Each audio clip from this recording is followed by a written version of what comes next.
Welcome to Mystery Unknown Files. Today, I want to share with you a true story, one that every time I think of it, still fills me with heartache and brings tears to my eyes. This is not only a hidden mission, but also a tragedy overflowing with love, sacrifice, and the deep compassion of innocent souls. The story begins on what seemed like an ordinary, peaceful day, when children in neatly pressed uniforms, together with their teacher, stepped onto the familiar school bus. Laughter and cheerful chatter filled the air, and the bright sparkle in their eyes promised a day full of joy. But no one could have imagined that this trip would become the most heartbreaking memory, forever changing the lives of an entire community. The teacher, who had always been wholeheartedly devoted to her students, stood by their side during their final moments, filled with both fear and hope. In the face of danger, her love and protection became the only refuge for the children. This story not only touches the heart but also reminds us that even in the darkest moments of fate, the light of humanity still shines. And now, let us begin the journey to uncover the entire truth hidden behind this emotional story. On the misty morning of the 24th of October, 1986, the small mountain town of Cuetzalan in Puebla, Mexico, stirred awake under a gray sky. A light drizzle clung to the cobblestone streets, the kind that soaked into your clothes before you noticed. In the heart of the town, 15 children, bright-eyed, between 10 and 12 years old, were gathering for what was meant to be a simple school excursion to a nearby archaeological site.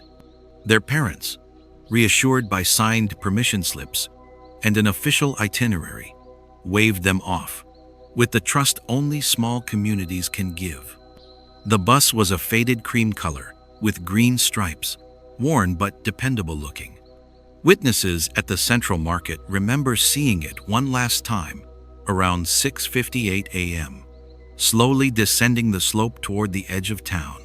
Inside sat the 8 girls and 7 boys, chatting excitedly, joined by a substitute teacher, Magdalena Ruiz, and an unfamiliar driver named Lázaro Rosales, hired at the last minute after the school's regular driver fell ill. That was the last anyone saw of them. What began as an ordinary Friday morning would, by sunset, turn into the start of a mystery that would haunt Cuetzalan for more than 3 decades. By mid-afternoon, the rain over Cuetzalan had deepened from a mist to a steady, cold downpour. The narrow streets, usually alive with merchants and neighbors calling out to each other, felt quieter than usual. Parents who had been expecting their children to return from the school excursion by early afternoon began glancing nervously at their clocks. At first, no one panicked. It was a rural road. The bus could have been delayed by weather or a flat tire. But as the hours passed, worry began to take root.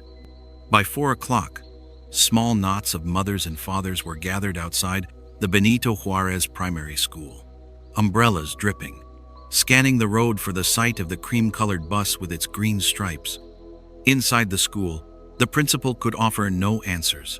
She had not heard from the substitute teacher, Magdalena Ruiz, nor from the driver, Lázaro Rosales. The phone in her office rang several times as parents called for updates, but there was nothing to report. At 5:10 p.m., one of the fathers decided enough time had passed. He walked straight to the municipal police station and filed a missing persons report for the entire group. The local police, caught off guard by the scale of the situation, dispatched their first patrol about 20 minutes later. The search began in the heavy rain, which turned the dirt shoulders of the road into mud. Officers followed the planned route toward the archaeological site, but visibility was poor. The gray light of the day had already faded into the early darkness of the mountains. They managed to cover only about 10 kilometers before the conditions forced them to turn back. The rain was relentless, pooling in the ruts of the road, blurring the landscape into shadowy shapes. By nightfall, the patrol returned empty-handed. The next morning, the town awoke to an unshakable sense of dread. Word of the missing children had spread quickly. and volunteers, farmers, shopkeepers, even teenagers joined soldiers and police in combing the surrounding countryside. They checked narrow side roads, small bridges, and forest clearings where the bus might have pulled over. The hills echoed with the sound of men calling out the children's names, but the only answer was the wind in the trees. Initial search efforts. The first wave of the search was both determined and chaotic. With no confirmed last location for the bus beyond the sighting at the market, searchers fanned out in all directions. Maps were unfolded and marked with guesses and theories, but the rain washed away tracks, and streams swollen from the storm erased any tire impressions. Helicopters were requested from the state capital, but weather grounded them. The idea of an accident, a bus tumbling off a mountain road, seemed possible, yet there was no sign of wreckage, no broken guardrail, no skid marks, no trace found. By the end of the second day, the reality was sinking in. The bus had simply vanished. There were no eyewitnesses who had seen it after it left town, no calls from anyone along the route, no reports from mechanics or fuel stations. It was as if the 15 children, their teacher, and the driver had driven into a cloud and never emerged. The absence of physical evidence was chilling. In most accidents, there is debris, shattered glass, twisted metal, but here there was nothing. The silence along that stretch of road was so complete, it unnerved even the most seasoned police officers. The lack of leads frustrated everyone. Parents refused to leave the schoolyard, huddling together under tarps, hoping for any scrap of news. Some walked miles along muddy roads, peering into ravines and riverbanks. The rain began to ease on the third day, but by then, whatever traces might have existed were likely gone. Local radio stations broadcast urgent messages describing the bus, the children, and the adults, pleading for anyone with information to come forward. No calls came. For the families, those early hours marked the shift from worry to fear, and from fear to a gnawing sense of something unnatural. Accidents happen. Weather delays happen. But a full bus with 16 souls aboard does not simply disappear on a 40-kilometer route without a single trace. And yet, in Cuetzalan, on that October weekend in 1986, that was exactly what had happened. It was a mystery born in the rain, shrouded in darkness, and destined to haunt the town for decades to come. By the fourth day, the search had shifted from desperation in the rain to something colder, sharper suspicion. The absence of any physical evidence was disturbing enough, but now the authorities began to notice that the paper trail surrounding the trip was not quite as solid as it should have been. Inside the small municipal office, a stack of school records, permission slips, and route papers were laid out across a scarred wooden table. At first glance, everything appeared routine. The school had filed the standard excursion notice, parents had signed permission slips, and a bus had been hired for the trip. But as investigators traced the paperwork line by line, the details began to fray. Document review and discrepancies. According to the official school itinerary, the children were headed to a cultural museum in Zacapoaxtla, a short journey through winding mountain roads.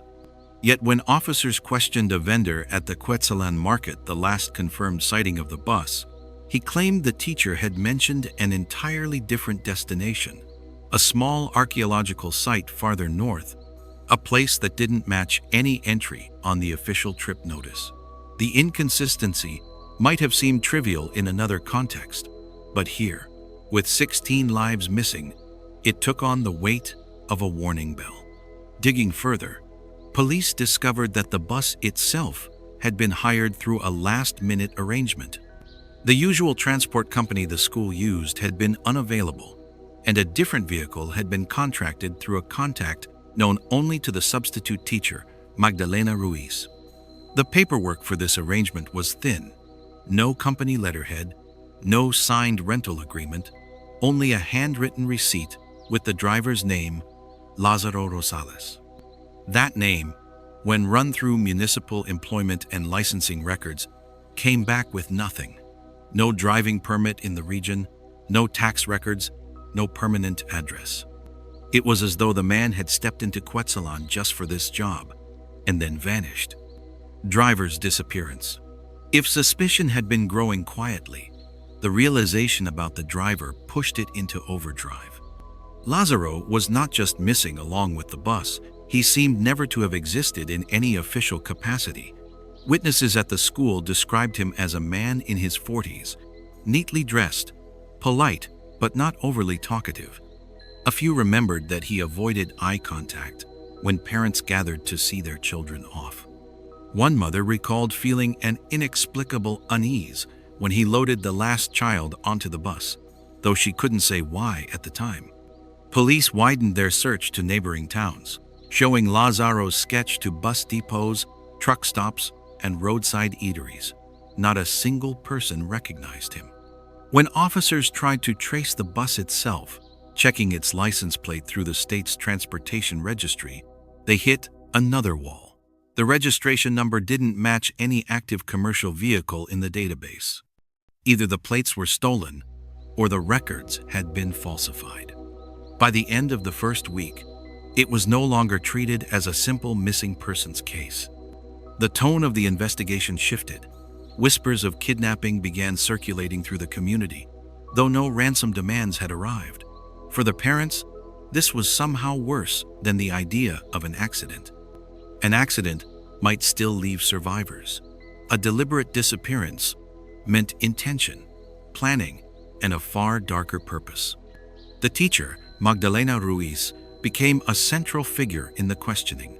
She had been hired only temporarily, filling in for the children's regular teacher who was on leave. Her employment file was legitimate but sparse. She had moved to the area only months before. Her account of the morning matched the itinerary up until the bus departed. After that, her voice trembled under questioning, and her answers about the route wavered between details. She insisted she had no part in arranging the bus, and that the driver had been recommended by a local acquaintance. That acquaintance, when found, claimed to have no memory of such a conversation. The contradictions piled up like storm clouds.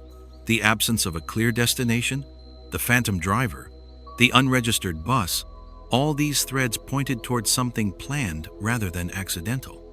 Investigators began to suspect that the trip had been a lure, designed with precision.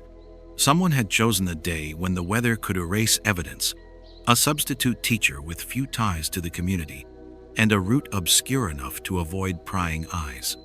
For the families, these revelations were a second wound. Hope had kept them on the roadside in the rain, scanning every approaching vehicle. Now, each new detail tore at the fragile belief that their children might simply be stranded or lost. The case had crossed an invisible line, moving from a local tragedy into a calculated mystery, one that would demand far more than a search party to solve. By the early 1992nd, the frantic urgency that had once driven the search had been replaced by something heavier and slower endurance. The parents of the missing children, now older and more worn, refused to let the case fade quietly into the dusty archives of the Puebla police. In 1992, they formed a group they called Voces de Octubre, Voices of October. It wasn't just a name, it was a promise. Every the 24th of October, no matter how many years had passed, they would gather, hold vigils, and demand answers. They printed flyers, spoke to journalists, and knocked on doors that most people had long stopped bothering with. For the families, silence was unacceptable, and forgetting was impossible. False leads, but the years played cruel tricks on them. In 1993, a tip came from a man in Veracruz claiming he had seen a busload of children in a remote fishing village. It was enough to send a delegation of parents on a grueling 2-day trip, only to discover the children there were locals, unrelated to the case. In 2001, a phone call jolted the group with fresh hope. A voice on the line claimed one of the girls had been spotted working in a textile factory in northern Mexico. They sent photos, begged the factory manager to confirm, but it was another dead end, the girl in question having no connection to Cuetzalan. And in 2009, an anonymous letter suggested the children had been taken across the border into Guatemala. Volunteers and a small television crew followed the lead, but the trail dissolved into rumors and contradictions within days. Each false lead carried its own cost. The emotional whiplash, rising hope, followed by crushing disappointment, took a toll that no one could measure in headlines. Decline of official investigations. Meanwhile, the official investigation was slowly suffocating under bureaucracy and indifference. By the mid-1992, the case file had been moved to a cold case shelf, its box gathering dust in the back of the municipal archives. The officers who had once walked the streets with the parents, rain soaking their uniforms, had been reassigned, retired, or moved away. Newer investigators inherited the case on paper, but without personal investment, their work was little more than token check-ins. Leads were filed rather than pursued. Tips were noted, but rarely acted upon. The families began to notice a subtle shift in tone during their meetings with officials. Where once there had been urgency in the voices of police chiefs and district attorneys, there was now polite detachment. Meetings were shorter. Promises were vaguer. More often than not, parents left the station with nothing more than the same old assurances that the investigation is ongoing. The years also took their toll on Voces de Octubre. Some parents passed away, their fight ending without answers. Others, physically and emotionally exhausted, stepped back from active involvement, unable to bear the repeated cycles of hope and despair. A few relocated to other cities, chasing work or simply needing distance from the place where every street and storefront was a reminder of their loss. The gatherings on the 24th of October grew smaller, the candles fewer, but the determination of those who remained burned just as fiercely. For the remaining members, the loss of momentum in the official investigation was both an injustice and a betrayal. They had given authorities names, theories, and witnesses, only to watch those leads be dismissed or delayed. Even worse, the case had begun to slip from public consciousness. Younger residents of Cuetzalan had grown up hearing vague references to the missing children, but without the sharp memory of that day's shock. It was becoming just another story, something that happened a long time ago to people they didn't know. Yet, even as the years stretched into decades, Voces de Octubre refused to declare the search over. They learned to keep their expectations guarded, their efforts steady rather than frenzied. They kept a small office where old photographs of the children hung on the walls, each picture carefully preserved from sun and moisture. They archived every news clipping, every flyer, every official statement. For them, the passage of time was not an excuse to close the book.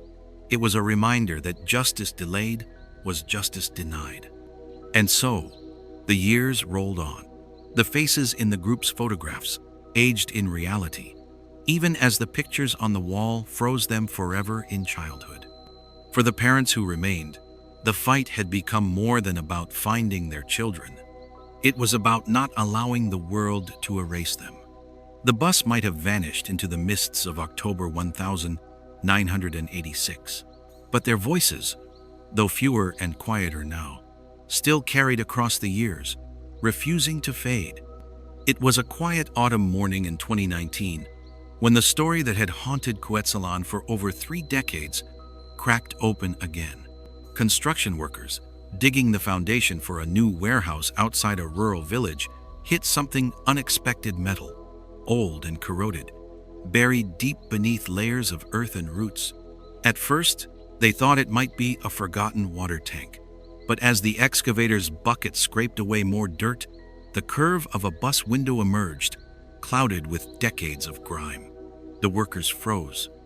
One of them, old enough to remember the headlines from 1986, felt his stomach twist. The police were called, and soon the site was swarming with forensic teams. Discovery of the buried bus. When the earth was fully cleared, the sight was both eerie and heartbreaking. The bus lay on its side, its once bright paint eaten away by rust, the lettering barely legible. Mud had seeped into every crevice, cementing the interior in a frozen moment of decay. The license plate confirmed what the locals feared: it was the missing bus from that October day, the one that had left Cuetzalan and never come back. Personal belongings and clues. Inside, time had worked its merciless hand. Seats were torn, and the floor was littered with the remnants of small lives. School notebooks, a pink hair ribbon, a pair of worn sneakers no larger than a man's hand. Among the debris, investigators found something astonishing: a water-stained notebook belonging to the driver. Its pages, though fragile, still carried legible handwriting. In it were route notes, scribbles about fuel stops, and most telling of all, a different destination written in block letters: Rancho El Sensontle. This was nowhere on the original school trip itinerary. Nearby, they uncovered faded maps, receipts for purchases in a neighboring state, and a crumpled photograph showing a gated compound in the middle of an arid plain. Forensic evidence and DNA results. The most gut-wrenching discovery came when forensic teams began sifting through the soil-packed interior. Beneath layers of dirt, they found human remains: small, fragile bones, some still partially clothed in fabric that had resisted decay. In total, the remains of 11 children were recovered from within and around the bus. Forensic anthropologists worked meticulously, cataloging each find, sending samples to Mexico City for DNA analysis. Weeks later, the results came back, confirming what many had feared. These were indeed the children who had vanished in 1986. For 4 families, however, the tests brought no closure. Their children's remains were not among those found. The condition of the skeletons suggested a grim possibility. The children had likely died not long after disappearing.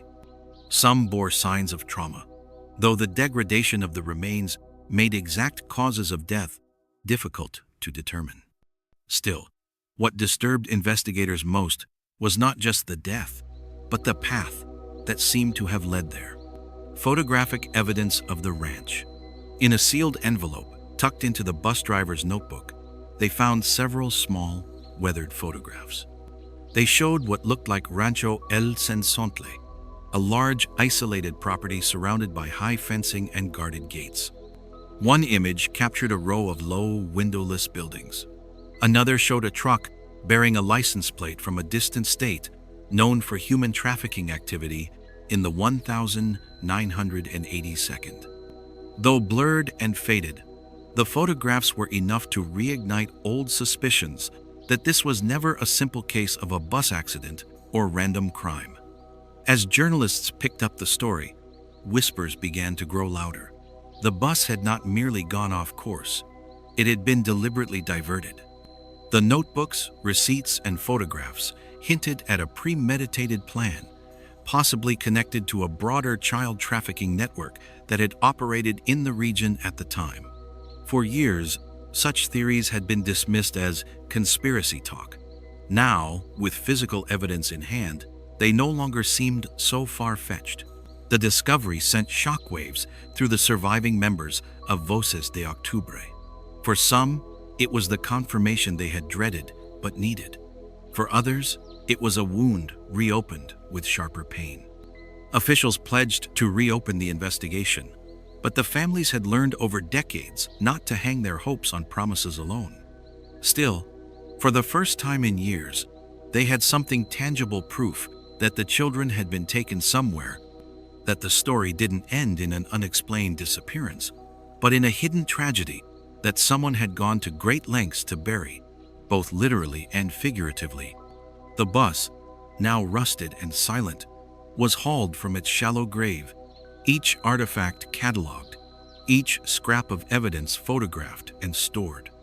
But for the families, the real excavation was only beginning, not of the earth, but of the truth that had been buried with their children for 33 long years. The news of the buried bus and the recovered remains swept through the nation like wildfire. Television anchors spoke with voices heavy with disbelief. Newspapers filled their front pages with images of the rusted vehicle and the children's belongings. In coffee shops, on factory floors, in government halls, the same questions echoed. Who orchestrated this? How could it have been hidden for so long?